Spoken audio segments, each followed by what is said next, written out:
Menurut catatan Portugis, kerajaan Pajajaran saat itu memiliki pasukan yang sangat kuat, terdiri dari 100.000 prajurit dan bahkan 40 ekor pasukan gajah. Prabu Siliwangi memusatkan perhatiannya pada berbagai bidang, termasuk pembinaan agama, pembangunan parit pertahanan, peningkatan kekuatan militer, pembangunan infrastruktur jalan, dan penyusunan strategi tempur di darat. Namun, sayangnya, Angkatan Laut Kerajaan Pajajaran saat itu masih tergolong lemah, dan ini menjadi titik lemah yang akhirnya menjadi kunci keruntuhan kerajaan tersebut. Keruntuhan akhirnya datang pada tahun 1579 ketika Kesultanan Banten menyerang Kerajaan Pajajaran.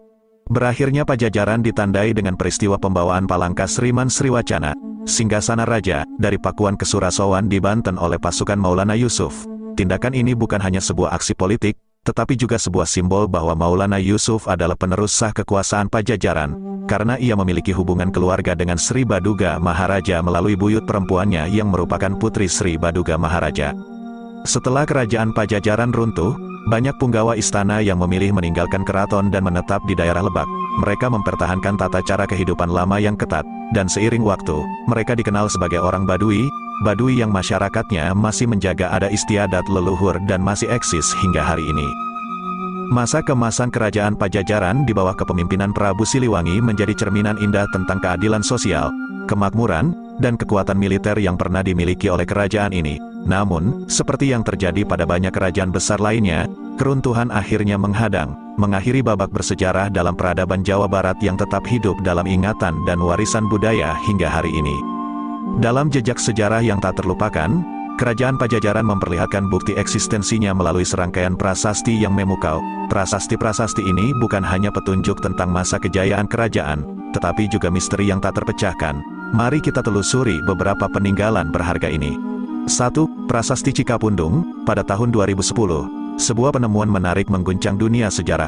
Prasasti Cikapundung diduga berasal dari abad ke-14, membawa tulisan Sunda kuno dan gambar telapak tangan, kaki, dan wajah yang misterius. Isi prasasti ini mungkin menjadi pesan, semua manusia di dunia ini dapat mengalami suatu apapun, menggugah tanya-tanya tentang maknanya yang dalam. 2. Prasasti Huludayeh, terletak di Kampung Huludayeh.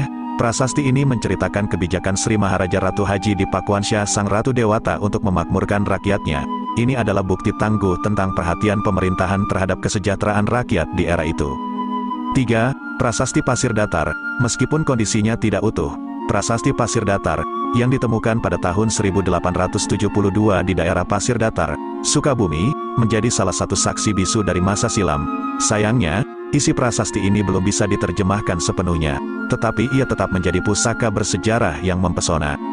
4. Prasasti Perjanjian Sunda Portugis, pada tahun 1918, sebuah perjanjian antara Portugis dan Kerajaan Pajajaran diwakili oleh Enrique Lema menghasilkan Prasasti Perjanjian Sunda Portugis.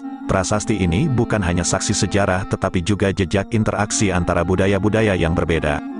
5. Prasasti Ulubelu, meskipun ditemukan di Lampung, daerah Ulubelu, prasasti ini menduga termasuk peninggalan Kerajaan Pajajaran abad ke-15 karena menggunakan bahasa Sunda kuno. Ini menghadirkan pertanyaan tentang hubungan dan jejak-jejak jauh yang ditinggalkan oleh kerajaan ini. 6. Prasasti Kebon Kopi 2, ditemukan dekat lokasi Prasasti Pasir Datar atau Prasasti Kebon Kopi 1.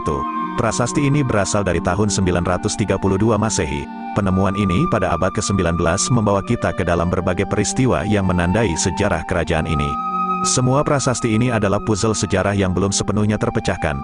Mereka adalah saksi bisu yang menghadirkan keajaiban dan misteri masa lalu Kerajaan Pajajaran, mengingatkan kita akan keragaman warisan budaya dan pengetahuan yang perlu diungkapkan dan dilestarikan.